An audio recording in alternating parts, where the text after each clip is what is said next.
Okay, moving on to the next segment of today's show, I wanted to talk a little bit about a guy who is basically the opposite of what we just spoke about with the Cleveland Browns, and a team that I think is the total opposite of the Cleveland Browns, and a team that to me looked like one of the one or two, maybe three most impressive teams in the NFL on Sunday. I wanted to have a little bit of a discussion about the Green Bay Packers and Aaron Rodgers. And if you missed it, they had an absolutely unreal performance against the Minnesota Vikings on Sunday during week one. They won the game by a final score of 43-34, and it was not even that close as the score indicated. I was super impressed with what Aaron Rodgers was able to do with that Green Bay Packer team. And I'll start off here.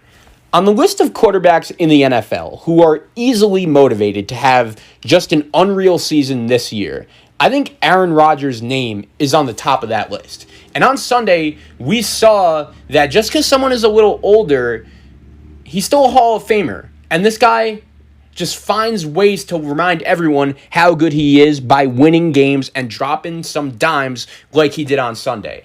And the only thing anyone could really talk about with Aaron Rodgers and the Green Bay Packers going into the season was how the Packers were starting to really plan life without Aaron Rodgers and traded up in the draft to get Jordan Love, the young quarterback from Utah State. And ever since then, it's really been impossible to talk about the team without mentioning the end of the Aaron Rodgers era in some way. I remember during the NFC preview podcast, my guy Andrew spoke about it. He said straight up, the fact that the Packers took Jordan Love, that basically means that they don't plan on Aaron Rodgers being their quarterback for the long-term future. And that statement sounds right after the way, the last couple seasons went and after the way the draft went. If you invested that much in a quarterback, why would you take him if you don't plan on him being your future guy? And I get that. But what I'll also say is this.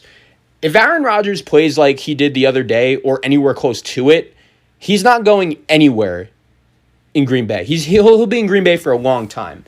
And Aaron Rodgers put all those talks on hold by tuning in a vintage performance on Sunday that featured 4 touchdowns, nearly 400 yards of passing, many just crazy, crazy passes, the kind of passes that we haven't seen him make in a long time, and the kind of pass that really no other quarterback in the league could make.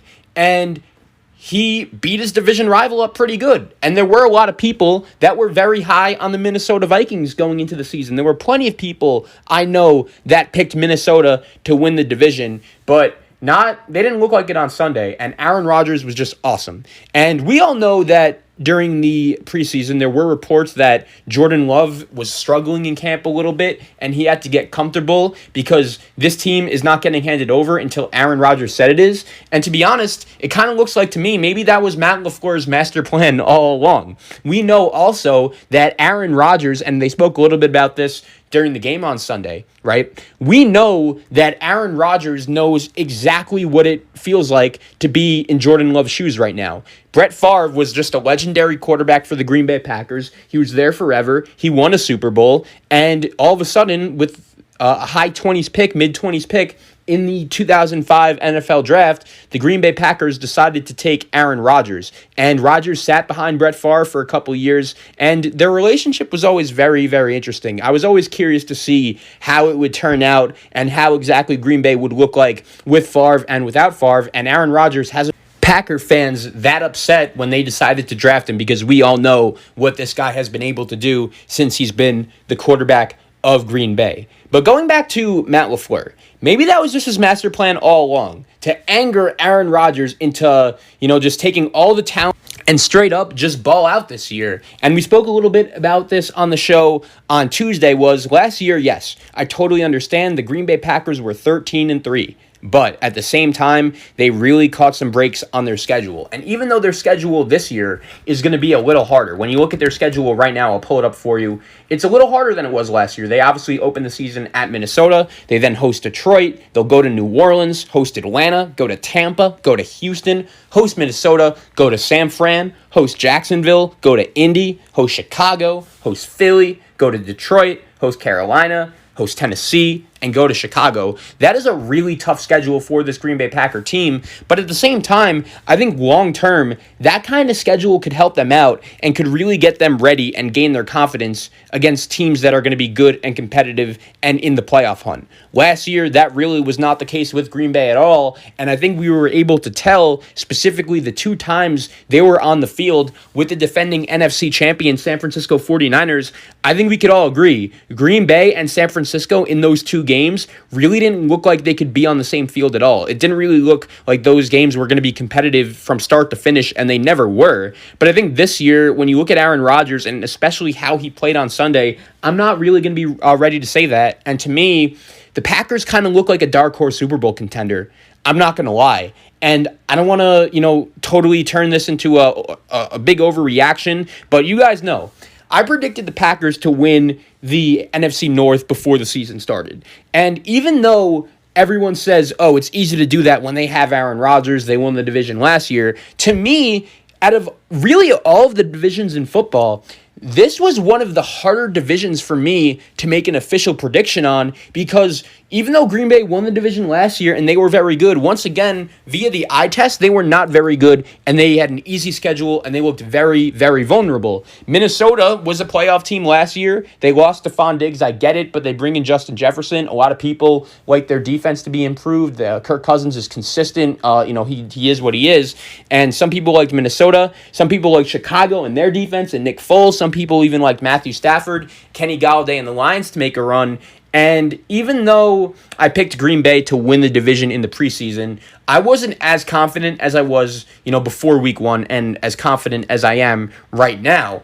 And I know it was only one game, but what I'm trying to say is this. I haven't seen Aaron Rodgers play like that the way he did yesterday since 2016. Honestly, I haven't seen that player and that player that we saw yesterday in a while. And for the rest of the league, that is a scary, scary sight. Because keep in mind, a couple of things with this Packer team. I totally understand that during the draft, everyone went absolutely bonkers on them for drafting Jordan Love over really anything else. And they were really criticized by the media and everyone else for not addressing the skill position players and not giving Aaron Rodgers some help. And I totally understand. I don't think the Packers skill position players are, anything to, really go nuts about. But at the same time, man, I'll say it once, I'll say it again. I think Davante Adams this season is going to be the best wide receiver in football. And I said that before his game on Sunday.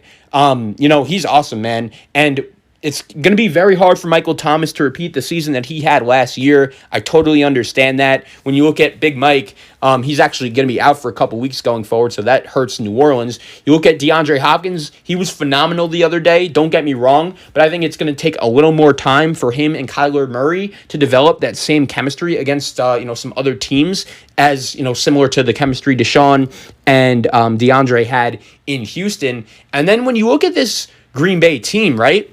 And more specifically, their wide receiver room, Davante Adams to opposing defenses is really the only guy that scares you. Aaron Jones as well, but I mean from the passing game.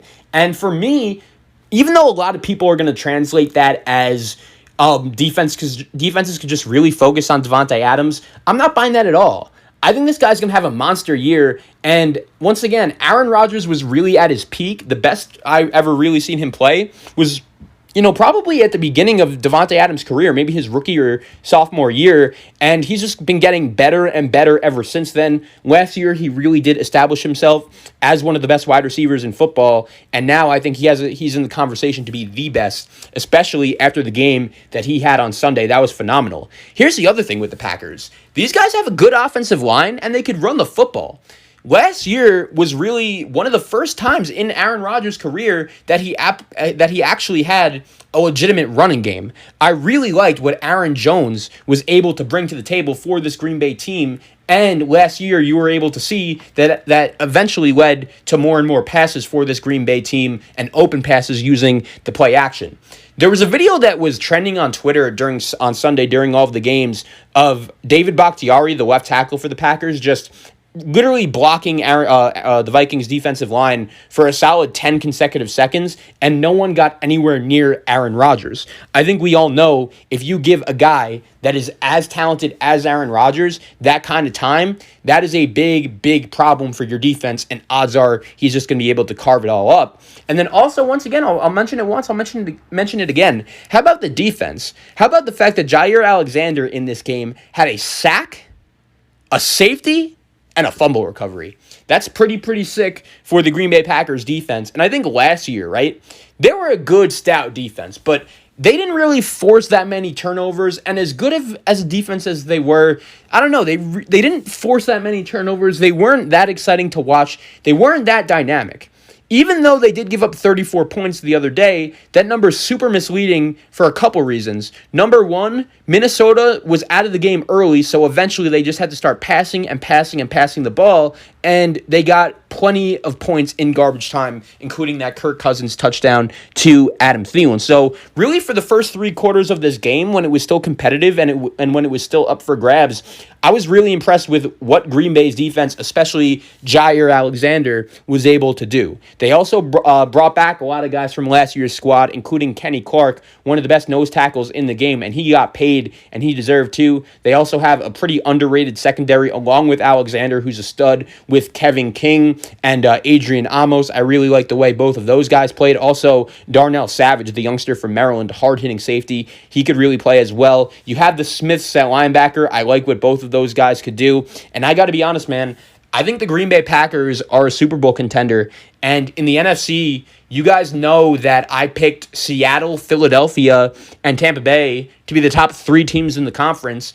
And after 1 week, once again, not trying to overreact, Tampa Bay really did not look good at all. I'm a little nervous about that pick. If you listen to the podcast on Monday, you already know that.